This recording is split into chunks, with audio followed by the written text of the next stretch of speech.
All right, so saving versus investing money during a recession. There's probably a lot of people out there in the world right now who are deciding between the two, especially during times like this. So in this video, I want to input my 2 cents, mind you, as a non-financial advisor, to help answer the question for you guys, which one is more beneficial during a recession? So let's get started.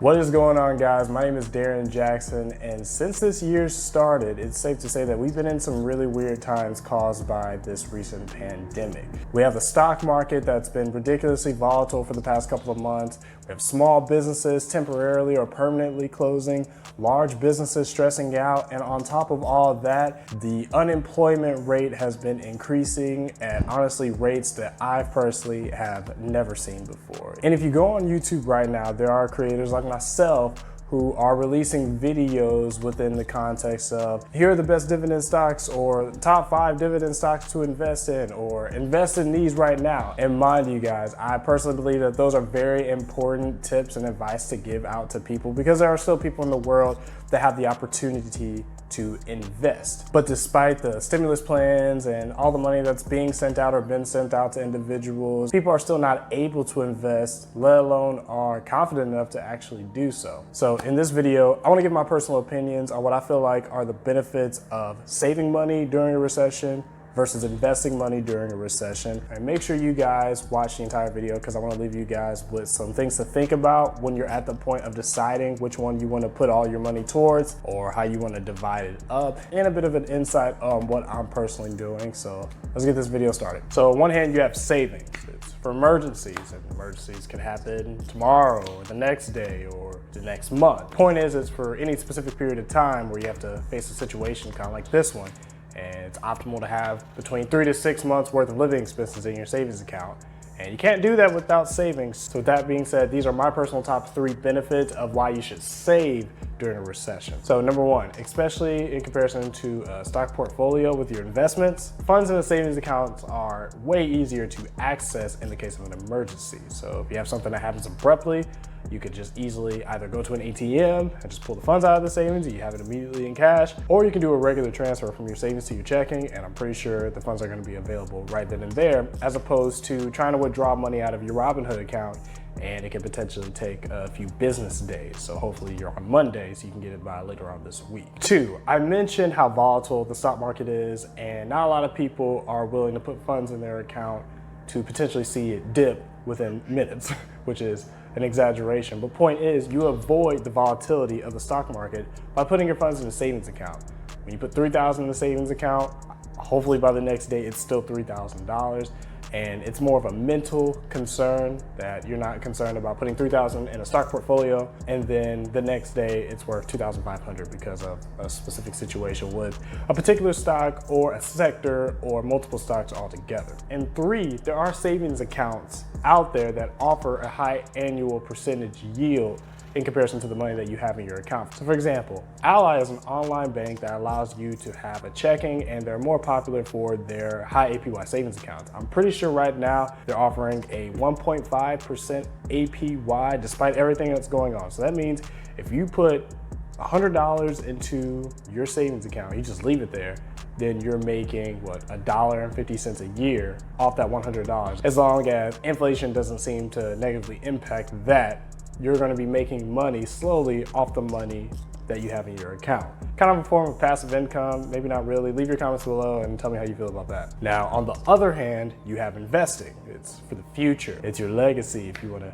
make it more emotional. Point is, it's funds that you put to the side and you don't even think about for years, maybe even decades, and then you take it back out possibly, and it's worth a whole lot more than it was when you put it in. That's the ideal situation. And with that, these are my top 3 benefits on why you should invest your money during a recession. Number 1, and what I personally feel like is the most important reason you should invest your money during a recession, is that you're taking advantage of discounted stocks. I said this in a previous video. I'm not sure what the video is off the top of my head, but once I do, I'll leave a link right up here, that this is like Black Friday if you think about it. You know, you go to the mall, you go to a store, and you see that one shirt that you really like, and you don't buy it yet because you know that in a couple of weeks it's gonna be 50, 60% off. And then as soon as you come back, the demand for that shirt is up, but you're still able to get one knowing that even though this shirt was $20, it was actually worth $80 to $100 for some weird reason.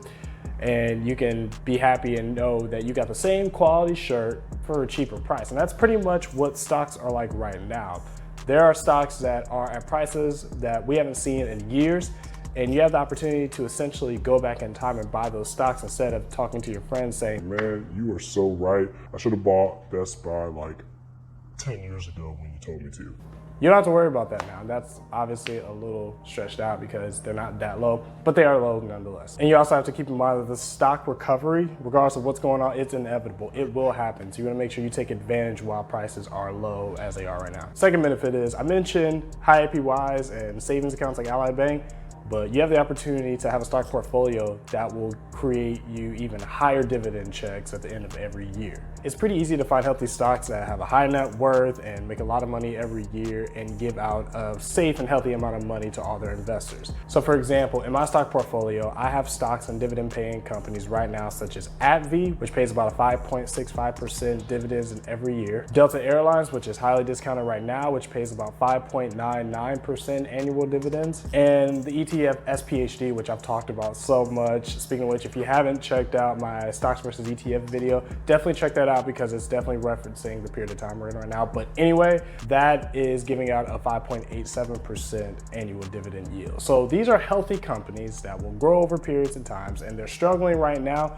because of this pandemic. So prices are lower, you have the opportunity to purchase those at low price and reap the benefits of the annual dividend checks that you will receive, which based on how big your stock portfolio is, can equate to more money that you're receiving on a yearly basis in comparison to putting your money in savings accounts like Ally Bank. And above all, especially if you're a dividend investor, you're not only experiencing growth within dividend checks that you will hopefully reinvest back into the stock market, but you're also experiencing the overall growth of stocks. So for example, I remember maybe last year, Apple was worth $230, maybe $250 within the middle of the year. And towards the end of the year, it was approaching, and I'm pretty sure it surpassed $300. Increases in stocks are also inevitable. That's why the increasing stock market is ideally inevitable, because healthy companies are going to make renovations, they're gonna make upgrades, they're gonna enhance, they're going to be more available, they're gonna hire new employees, they're gonna create benefits for themselves to be beneficial for the consumer, which will increase the stock market price. So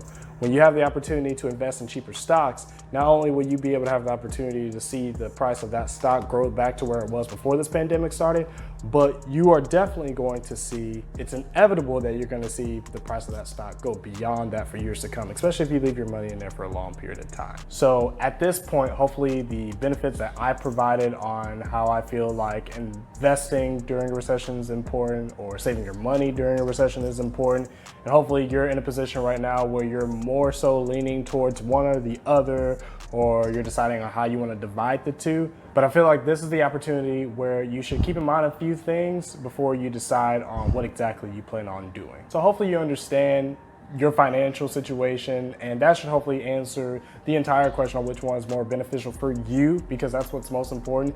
So if you're unfortunately in a situation to where you're unemployed due to these times, then it's probably ideal that you just hold on to your funds for the foreseeable future until you have the opportunity to make decisions such as investing, because it's definitely better to not reap the benefits of the inevitable gain in the long run just to keep your money to the side, rather than it is more beneficial to just hold on to it for those upcoming emergencies, which hopefully don't happen too frequently. But aside from that, one thing that you definitely want to ask yourself is, can you go a long period of time without seeing the money that you plan on investing? Whether it's a lump sum of money you're gonna put in at one time for once a year, or a recurring transfer you're gonna put in monthly. Obviously, hopefully you understand that unless you are a options trader or a day trader, that it's gonna be a while before you see that money. Investing is a long sport, and the end game is to put your money into your portfolio and leave it alone for a year,